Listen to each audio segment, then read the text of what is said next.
Hello साथियों, Shri Ram education में आपका एक बार फिर से स्वागत है। मैं विपिन कुमार आज बताऊंगा कि यदि धरती घूमना बंद हो जाए तो क्या होगा। तो इससे पहले यदि आप चैनल पर नए हैं तो हमारे चैनल को सब्सक्राइब कर दें और यदि वीडियो अच्छे लगे तो आप इसे लाइक भी कर दें। तो चलिए अब इसके बाद हम वीडियो शुरू करते हैं कि हमारी धरती अपने अक्ष पर लगातार घूम रही है और इसके साथ इस धरती पर जितने भी चीज़ है सब पृथ्वी के साथ ही घूम रही है। ठीक है, तो क्या होगा यदि हमारा पृथ्वी घूमना अचानक बंद कर दे। यानी हमारी पृथ्वी क्या होता है, हमेशा रोटेट हो रहा है, यानी घूम रही है। ठीक है, तो इससे हमें क्या नुकसान होगा। पृथ्वी यदि घूमना बंद हो जाए तो यह तभी पता चलेगा जब यह घूमना बंद हो जाए। यह कितना भयावह होगा। तो हम जितने भी जीव जंतु हैं, जितने भी व्यक्ति हैं, हमारे लिए पृथ्वी का रोटेट होना यानी घूमना बहुत ज़रूरी होता है, क्योंकि पृथ्वी के घूमने के कारण ही दिन और रात होती है। 12 घंटे का दिन और 12 घंटे की रात होती है, यानी 24 घंटे में अपना एक अक्ष पर क्या होता है, घूमना पूरा करती है। ये 24 घंटे में एक दिन होता है और ये 24 घंटे में अपना क्या करता है, रोटेशन पूरा करती है। ठीक है, तो पृथ्वी के अक्ष पर घूमने के कारण ही हम सब जितने जीव जंतु हैं सब जीवित हैं। तो पृथ्वी का घूमना हमारे लिए बहुत ही इम्पोर्टेंट है। यह तभी पता चलेगा जब पृथ्वी अचानक यदि रुक जाए तो हमारे लिए कितना नुकसानदायक होगा, यह हम सोच कल्पना भी नहीं कर सकते हैं। तो धरती अपने अक्ष पर 1000 मील प्रति घंटे की रफ्तार से क्या हो रही है, घूम रही है। 1000 मील प्रति घंटे की रफ्तार से घूम रही है। ठीक है, यदि ये धरती अचानक घूमना बंद करती है तो 1000 प्रति मील की रफ्तार से हम सब जितने जीव है पृथ्वी पर, जितनी वस्तुएं हैं, घर हो मकान हो, वो सब क्या होगा, अचानक 1000 मील से हम लोग क्या होंगे, जिस डायरेक्शन में पृथ्वी घूम रही है उस डायरेक्शन की ओर हम लोग मतलब हादसा के रूप में हम लोग हो जाएंगे। ठीक है, तो उसी तरह होगा जिस तरह का 100 किलोमीटर प्रति घंटे की रफ्तार से चलती हुई बस अचानक रुक जाने पर क्या होती है। यदि 100 किलोमीटर प्रति घंटे की रफ्तार से कोई बस अचानक रुक जाए तो वो क्या होता है, इसमें जो मौजूद आदमी होता है वो आगे बढ़ जाते हैं, मतलब आगे की ओर घुस जाते हैं, आगे की ओर गिर जाते हैं। ठीक है, तो सिमिलरली जो है धरती में मौजूद चीज़ों के साथ भी ऐसा ही होगा। यानी धरती में जो चीज़ मौजूद है उसके साथ भी बिल्कुल वैसा ही होगा।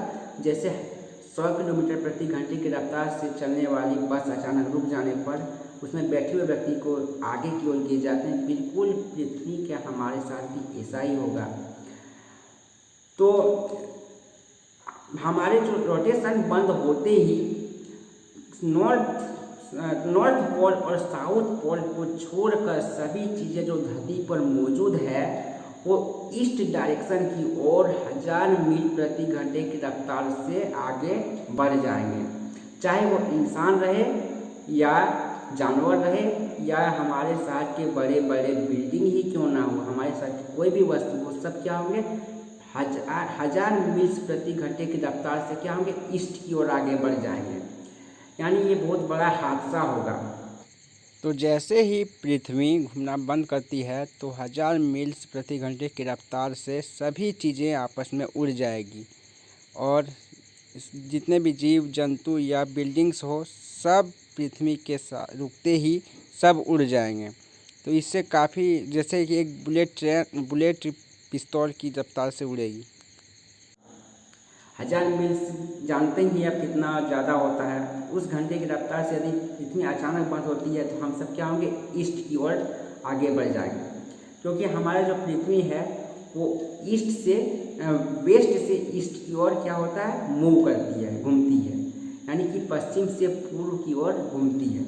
ठीक है, पृथ्वी अपने अक्ष पर पश्चिम से पूर्व की ओर घूमती रहती है। जैसे ही अचानक घूमना बंद करती है, ठीक है, जैसे ही पृथ्वी घूमना बंद करेगी तो हम 1000 मील प्रति घंटे की रफ्तार से अपना स्पीड पकड़ लेंगे। मतलब 1000 मील प्रति घंटा की रफ्तार से, मतलब उड़ जाएंगे हम सब। और हमारे साथ जितनी पृथ्वी पर जितने भी वस्तु मौजूद है, जितने भी बिल्डिंग्स हैं, जितने पेड़ पौधे हैं, सब ईस्ट डायरेक्शन यानी पूरब साइड की ओर 1000 मील प्रति घंटा की रफ्तार से उड़ जाएंगे। तो ये हमारे लिए क्या होगा, बहुत बड़ा हादसा होगा। मतलब है कि पृथ्वी घूम रही है तो उसके साथ हम भी घूम रहे हैं। जैसे पृथ्वी अचानक स्पीड बंद होगा रुकना, तो हम स्पीड पकड़ लेंगे 1000 मील प्रति घंटे की रफ्तार से ईस्ट की ओर हम स्पीड पकड़ लेंगे। तो ये बहुत बड़ा हादसा होगा। तो इसके हादसा सिर्फ हम लोग के साथ ही नहीं होगा, ये हादसा पूरे हर चीज़ के लिए होगा। जैसे अगर यदि हम धरती से उड़ना की तरफ बच भी जाते हैं, तो उसके बाद जो हमारे पृथ्वी पर मौजूद महासागर, समुद्र, नदी जितनी भी है, वो साथ में उसके साथ भी ऐसा ही होगा। ठीक है, और इसका भयावह हम कल्पना भी नहीं कर सकते हैं। यदि समुद्र की पानी और महासागर की पानी पृथ्वी के रुकते ही समुद्र का सारा पानी स्थल की ओर बढ़ जाएगी, जिसके कारण पूरा शहर डूब जाएगी। जिससे जरा सोचिए कैसे होगा यह भयावह स्थिति, जब सारा शहर पानी के अंदर में समा जाएगी।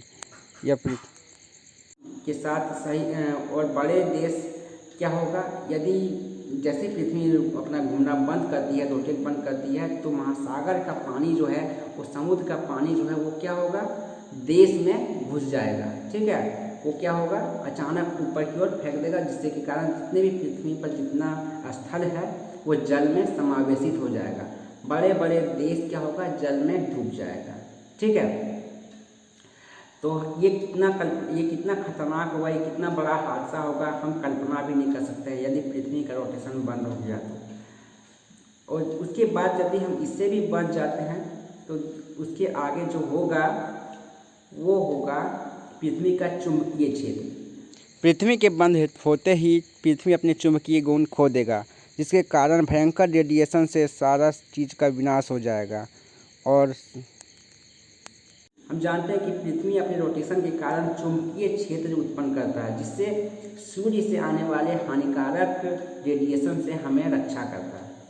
यदि पृथ्वी का रोटेशन बंद हो जाता है, यदि पृथ्वी का घूमना बंद हो जाता है, तो सूरज से आने वाले हानिकारक किरण, ठीक है, पृथ्वी रोटेशन बंद होते ही हमारे पृथ्वी का जो चुंबकीय क्षेत्र है, जो हमें सूर्य से आने वाले हानिकारक, अंतरिक्ष से आने वाले हानिकारक किरण से हमें रक्षा करती है, वो क्या होगा, समाप्त हो जाएगा। जिसके चलते हमारा क्या होगा, सूर्य से आने वाली हानिकारक किरण और अंतरिक्ष से आने वाले जितने भी हानिकारक विकिरण होगा, वो उससे हम लोग का क्या होगा, उससे हम जल के राख हो जाएंगे, हमारा सर्वनाश हो जाएगा, उस रेडिएशन से हम सब मर जाएंगे। ठीक है, तो पृथ्वी रोटेशन बंद होते ही चुंबकीय क्षेत्र भी समाप्त हो जाएगी, जिससे सूर्य से हानिकारक किरण आएगा, अंतरिक्ष से जितने भी हानिकारक चीज़ें वो हमारी पृथ्वी में प्रवेश कर जाएगा, जिससे हम सब क्या होंगे, कोई भी जीवित रहना मुश्किल होगा, पृथ्वी का बहुत ज़्यादा सर्वनाश हो जाएगा। उसके बाद है कि यदि पृथ्वी का रोटेशन बंद होता है तो दिन और रात होगा ही नहीं, यानी कि पृथ्वी के एक साइड में 6 महीने के लिए दिन हो जाएगा और एक साइड में 6 महीने का रात हो जाएगा। तो 6 महीने का दिन जिस साइड में होगा, उस साइड का तापमान इतना ज़्यादा बढ़ जाएगा कि वहाँ का धरती जो है वो आग में बदल जाएगा, यानी कि वहाँ पर समुद्र ही सूख जाएगा, उधर साइड का पानी ही नहीं बचेगा, उधर पृथ्वी आग की तरफ गोला बन जाएगा। और दूसरी ओर जो 6 महीने की जहाँ रात होगा, वहाँ पृथ्वी पर इतना ज़्यादा ठंड पड़ेगा कि वहाँ बर्फ जम जाएगा, यानी कि 6 महीने का दिन जिधर रहेगा उधर क्या होगा, बहुत ज़्यादा गर्मी पड़ेगा, और एक तरफ 6 महीने का रात होगा, इधर क्या होगा, बहुत ज़्यादा ठंड पड़ेगा। तो इस परिस्थिति में क्या कोई जीव जंतु जीवित रह सकता है कि एक साइड 6 महीने का दिन रहे, एक साइड 6 महीने का रात रहे? तो जैसे ही रोटेशन पृथ्वी का बंद होगा, तो हमारे लिए ये पृथ्वी जो है, ये जो हमारी पृथ्वी इतनी सुंदर दिख रही है, ये पूरे नर्क बन जाएगा। यहाँ रहने लायक कोई जीव जंतु बचेगा ही नहीं, पूरा सर्वनाश हो जाएगा। तो पृथ्वी का रोटेशन बने रहना बहुत ज़रूरी है। यदि पृथ्वी घूमना बंद करती है, 1 सेकंड के लिए भी बंद करती है, तो हमारे जो जीव यहाँ इस धरती पर जीव का सर्वनाश हो जाएगा, इस धरती का हर चीज़ सर्वनाश हो जाएगा, ये बिल्कुल बंजर हो जाएगा, ये भूमि बर्बाद हो जाएगा, पृथ्वी बर्बाद हो जाएगा, हमारा प्लेनेट बर्बाद हो जाएगा। तो पृथ्वी का रोटेशन होना, घूमना, रेगुलर घूमते रहना बहुत ज़रूरी है। जिसके कारण इस पर जीवित और यहाँ पर जीवन पनप रही है, केवल पृथ्वी के रोटेशन के कारण, और पूर्ण वातावरण बन रहा है। 24 दिन और रात हमेशा पृथ्वी के रोटेशन के कारण ही होता है। तो हम सब जब जीवित हैं वो पृथ्वी के रोटेशन के कारण है। तो पृथ्वी का रोटेशन होना हमारे लिए बहुत ज़रूरी है। यदि पृथ्वी बंद हो जाती है तो हमारा धरती सर्वनाश हो जाएगा, हम सब मर जाएंगे, कोई जीवित धरती पर जीवन का अस्तित्व मिट जाएगा। तो पृथ्वी का रोटेशन होना धरती के लिए बहुत ज़रूरी है। तो आपको वीडियो कैसा लगा? यदि आपको वीडियो अच्छी लगी हो तो हमारे चैनल को सब्सक्राइब कर दें और इस वीडियो को लाइक भी कर दें। और भी इस तरह के वीडियो के लिए मैं हमेशा प्रयास करूँगा और भी जानकारी आपको इस वीडियो के माध्यम से दूँगा। धन्यवाद।